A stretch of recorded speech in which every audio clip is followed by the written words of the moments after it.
When we speak about As, we are not just talking about a prayer in the late afternoon. We are talking about a time that Allah Himself swore by in the Quran. Surah Al-Asr begins with the words, "Be time, indeed mankind is in loss." Scholars explain that when Allah takes an oath by something, it is because of its significance and importance. This means that the period of time referred to here, the passing of time, and specifically the late afternoon hours, carries tremendous weight in our lives. The Asr prayer is placed strategically in the day, after the midday heat, after the busy hours of work and trade, after the tiredness of the afternoon has set in. Allah calls us back to Him. It is as if He is reminding us, do not get so lost in your worldly affairs that you forget me. Asr marks the transition between the business of the day and the calm of the evening. The Prophet Muhammad gave great importance to the Asr prayer.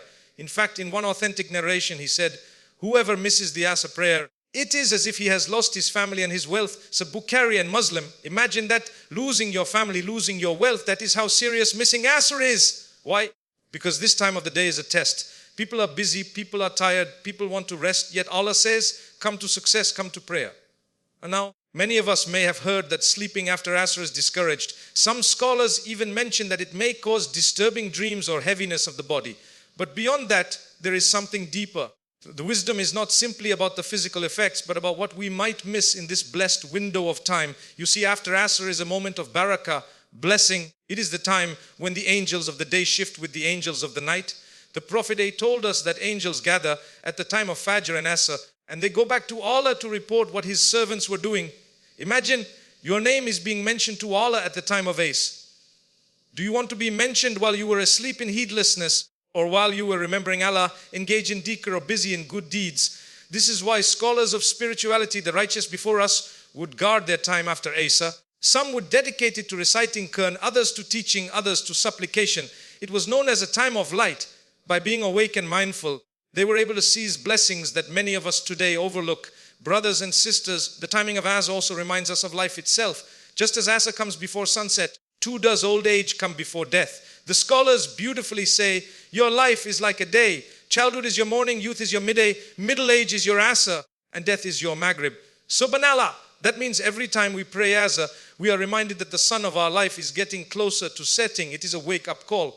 Time is running out. The lesson is clear. Asr is not just another prayer. It is a spiritual checkpoint, a moment to realign with Allah before the day ends. It teaches us discipline, awareness of time, and the urgency of preparing for the hereafter. To waste this time in heedless sleep is to ignore a divine opportunity. My brothers and sisters, the hidden truth about Asr is that it holds a secret of success. Whoever respects this time, whoever prays it on time, stays awake, remembers Allah, and uses it wisely, they will find their life filled with barakah, their heart at ease, and their soul ready for the meeting with Allah. As Allah says in Surah Al-Asr, be time, indeed mankind is in loss, except those who believe, do righteous deeds, encourage one another to truth, and encourage one another to patience. Guard your Asr, and you will guard your time. Guard your Asr, and you will guard your faith. One of the most beautiful aspects of Islam is that it is a religion of balance. Allah does not overburden a soul beyond its capacity. Our deen recognizes that we are human beings. We need food, we need rest, and yes, we need sleep. But at the same time, Islam teaches us not to become slaves to our desires, including the desire for excessive comfort. When it comes to the time after Asr, many people feel tired. The body has been working since morning. The mind has been busy with tasks, and there is often a temptation to just close the eyes for a quick nap. Now, resting itself is not forbidden. Sometimes a person may genuinely need it. But the key principle in Islam is moderation.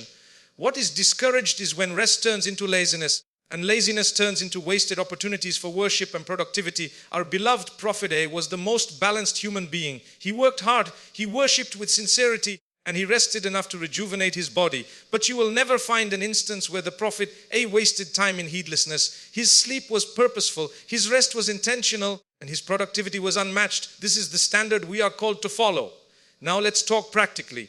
What usually happens when someone sleeps after Asr? Many times they wake up feeling heavy. The body feels sluggish, the mind is foggy, and instead of feeling refreshed, one feels restless. Worse still, sometimes it leads to missing the remembrance of Allah at this special time, or even delaying Maghrib prayer. So what was supposed to be just a few minutes of rest ends up costing dearly in terms of spirituality and discipline. But on the other hand, when a person resists the temptation to waste these blessed hours in sleep, they find amazing results. This is the time you can dedicate to Qur'an recitation. The mind, though tired, is still receptive. It is a time for dua because the doors of the heavens are being witnessed by angels changing their shifts. It is a time for family bonding. You can sit with your children, speak with your spouse, share a meal, or teach them something beneficial. And for those in work or study, it can be the most peaceful time to finish tasks before the evening sets in. Islam does not demand that you sacrifice your health. If you are genuinely exhausted, then rest. But Islam does ask you to be conscious of your time. The Prophet told us that our bodies have a right over us, our families have a right over us, and our Lord has a right over us. The art of balance is in giving each their due share. Too much rest and you fall into negligence, too little rest and you harm your health. But the middle path, that is where barakah lies. Spiritually, staying awake after Asr builds discipline. It teaches you to push through moments of fatigue with remembrance of Allah. It shows you that productivity is not just about work or money, but about how much benefit you bring to your hereafter.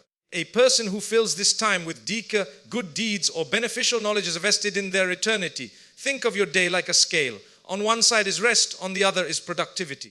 If you tip too far into rest, your life becomes stagnant. If you tip too far into productivity without rest, you burn out. But when the two are balanced, you walk the straight path with energy and focus. Brothers and sisters, the hidden truth is this time is one of the greatest gifts Allah has given us, and rest is a trust. We will be asked about how we spent our youth, our health, and our free time. Did we waste it in excessive sleep, or did we use it to serve Allah, our families, and our communities? So the next time you feel tempted to sleep after Asr, unnecessarily remind yourself, my time is too valuable. Take a short walk, recite Qur'an, engage in dhikr, or spend moments with loved ones. Balance your rest so that your productivity shines, and balance your productivity so that your rest is sweet. That is the Sunnah way. In Islam, nothing is without wisdom. Every instruction from Allah and His Messenger carries hidden benefits, even if our limited minds cannot always comprehend them immediately. When it comes to the discussion of sleeping after Asr, it is not simply about whether it makes you feel drowsy or whether you might miss Maghrib. There is a deeper spiritual wisdom behind this advice that is often overlooked. First, let us remember that time itself is a divine trust. Every moment we live is an opportunity to draw closer to Allah. The period after Asr, in particular, is filled with blessings because it marks the close of the day. It is a transition between the daylight and the night, and during this window, the angels of the day and the angels of the night meet. As mentioned in the hadith, these angels gather at Fajr and Asr, and they ascend to Allah with a report of our deeds. Imagine, brothers and sisters, the angels carrying your record. Do you want them to say you were heedless and asleep, or that you were engaged in remembrance, Qur'an, or serving your family? This is why the righteous scholars used to call the hours after Asr moments of light. They saw it as a time when dues are answered, when Barakah descends, when the believer has a chance to recharge spiritually before the night. To waste that time in unnecessary sleep is like throwing away a precious jewel.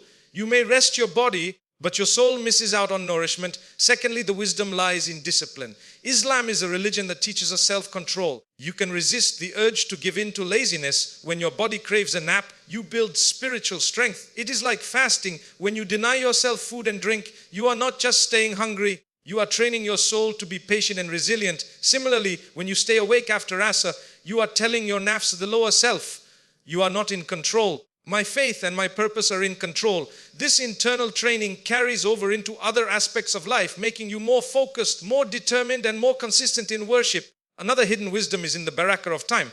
People often complain, I don't have enough hours in the day. But those who respect the Sunnah and avoid heedlessness in these critical hours discover that their day feels longer and more productive. This is not magic, it is divine blessing. Allah places barakah in your minutes so you achieve more with less. That is why scholars and pious individuals throughout history accomplished so much in their lives. They were conscious of time and respected its sanctity. On a deeper level, the time after Asr is symbolic of life itself. Think about it, just as Asr comes before sunset, our old age comes before death. If we spend it heedlessly, we will regret it when the sun of our life sets. The advice to stay awake after Asr is a metaphor for staying spiritually alert in the final phase of our lives. Just as no one wants to meet Allah while heedless, no one should want to end their day in a state of laziness. Finally, the spiritual wisdom is about presence. When you resist sleep and engage in dhikr, Qur'an, or beneficial deeds, you become present with Allah. Your heart softens, your mind becomes clearer, and your soul feels alive. Rest may rejuvenate the body, but remembrance rejuvenates the heart. And on the day of judgment, Allah will not ask how many hours we slept, but how we spent the time He gave us. So the hidden truth is this: the advice against sleeping after Asr is not about denying you comfort. It is about protecting your spirituality, maximizing your barakah, and preparing your soul for the sunset of life. Every time you stay awake in that period with awareness of Allah, you are planting seeds of light that will shine for you in the hereafter. May Allah grant us the wisdom to value our time, the discipline to resist heedlessness, and the strength to fill our hours with His remembrance.